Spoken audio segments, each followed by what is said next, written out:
Makinig ka! Di ito tungkol sa yabang, kundi sa aral na dapat tandaan. Let's go!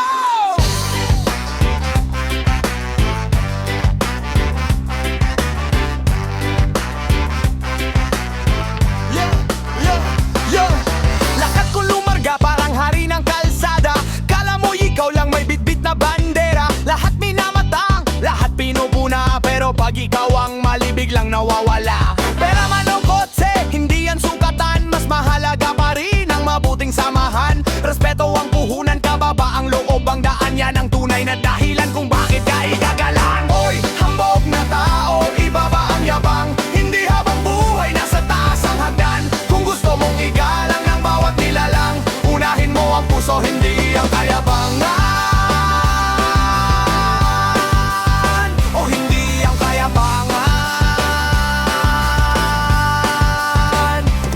Marami nang bumagsak dahil sa pagmamataas. Akala nila'y wala nang hihigit sa kanilang lakas. Pero ang panahon ay laging may kapalit. Ngayon ay nakangiti, bukas baka mabait. Kaya isip, isip, bago ka magsalita. Bawat tao may laban na dinadala. Hindi mo alam ang sakit sa likod ng tawa.